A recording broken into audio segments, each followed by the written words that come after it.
Sejak awal pembinaannya, Lebuh Raya ni dah dikenali sebagai salah satu jalan yang paling keras di Malaysia. Banyak cerita misteri timbul, dari kelibat budak kecil cari mak dia sampai ke kereta Volkswagen kuning yang katanya akan muncul secara tiba-tiba dan menghilang bila dikejar. Jalan Karak juga pernah jadi lokasi kemalangan ngeri, termasuk tragedi besar pada tahun 90 yang melibatkan banyak nyawa. Cerita Mona malam ini, Mona dapat daripada sumber blog lama, diceritakan oleh seorang pemuda bernama Aiman, berumur sekitar 33 tahun, pemandu e-hailing sepenuh masa. Belum kahwin, duduk bujang kat Gombak. Seorang yang jenis cool, suka dengar lagu 90-an dan minat dengan kisah seram tapi tak pernah percaya benda-benda tu betul-betul wujud. Malam tu gelap betul. Hujan baru lepas berhenti, jalan pun masih licin. Aiman tengah drive kereta Maybach warna silver dalam perjalanan balik ke KL dari rumah Farid kat Bentong. Mereka baru lepas makan malam dan borak panjang sebab dah lama tak jumpa.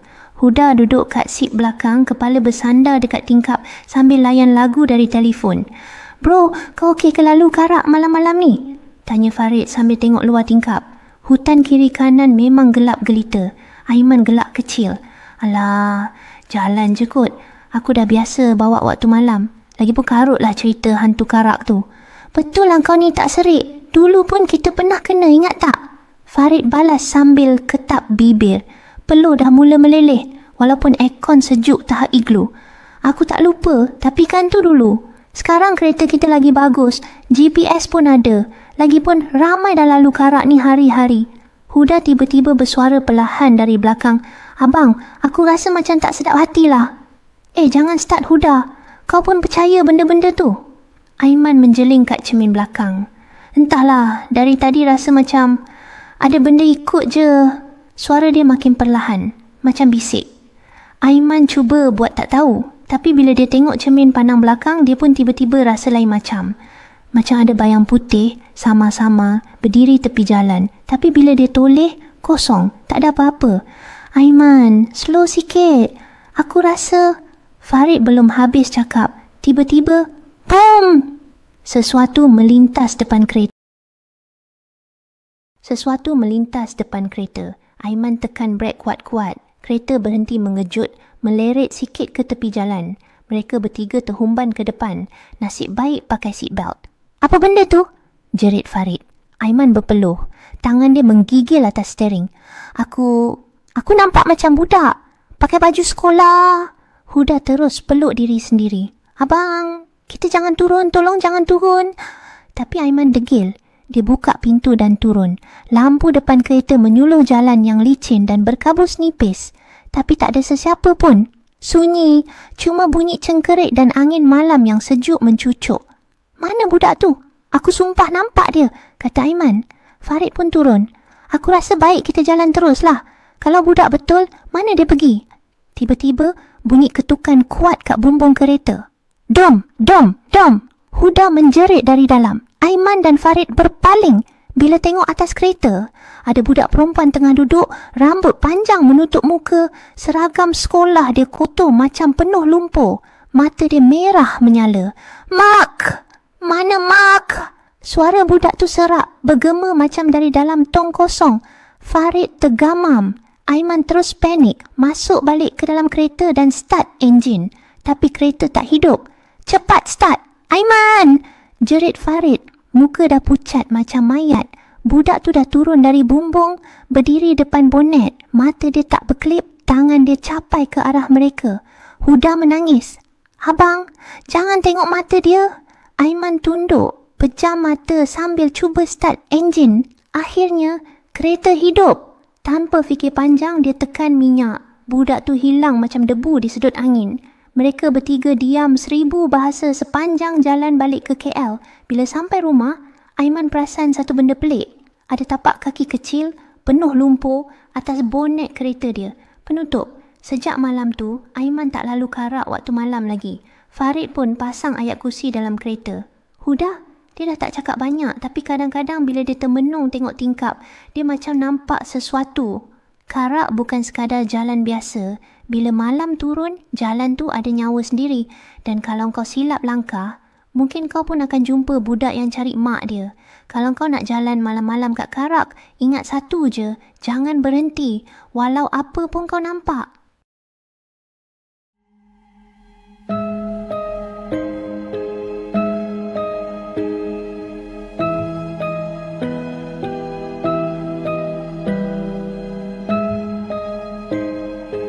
Jalan Raya Timur Barat ni dibina sekitar tahun 70-an, merentasi Banjaran Titiwangsa.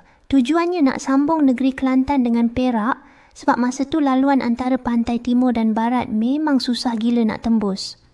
Pembinaan jalan ni tak senang. Banyak kawasan hutan tebal, tanah tinggi dan kawasan sunyi.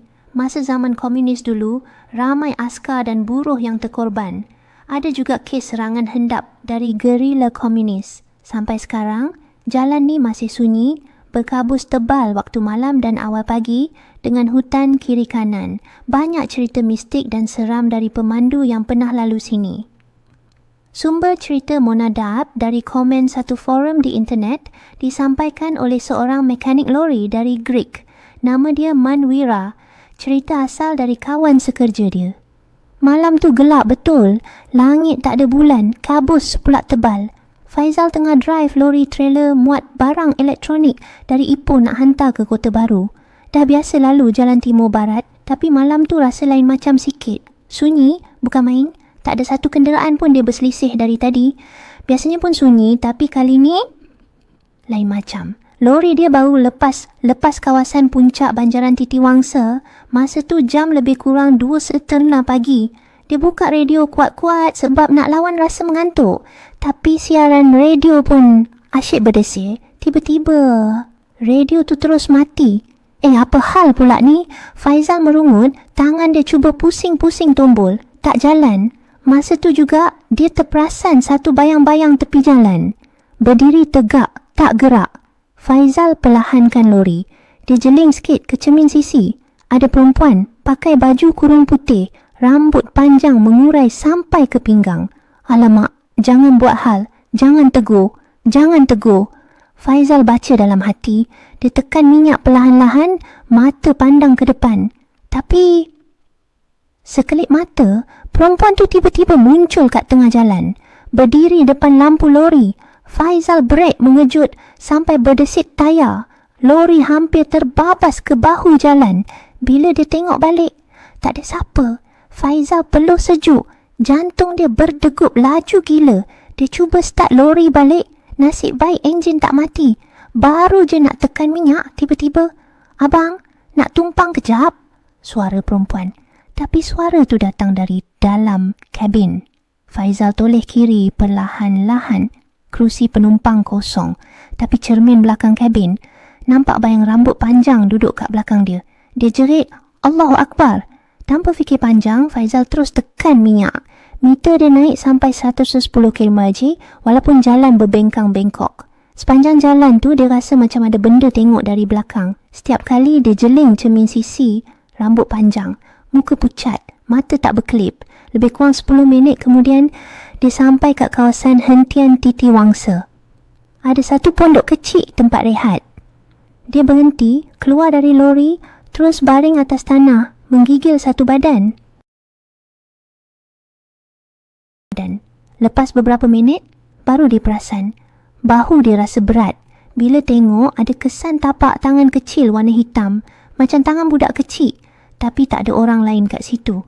Penutup. Lepas malam tu, Faizal tak pernah lagi bawa lori waktu malam lalu jalan gerik. Dia akan pastikan semua perjalanan ikut siang. Katanya, benda tu ikut dia sampai rumah. Anak dia demam seminggu, isteri dia asyik nampak bayang hitam lalu kat dapur malam-malam. Cerita ni diceritakan balik oleh Manwira, kawan sekerja Faizal masa lepak kedai kopi kat Greek. Dia cakap Faizal memang berubah lepas kejadian tu. Dah tak banyak gelak dan sentiasa letak surah Yasin dalam lori dia. Kalau kau lalu jalan Timur Barat waktu malam dan kau nampak perempuan berdiri tepi jalan pakai baju putih, jangan berhenti, jangan toleh dan paling penting jangan tegur. Sebab kadang-kadang yang kau nampak tu bukan manusia.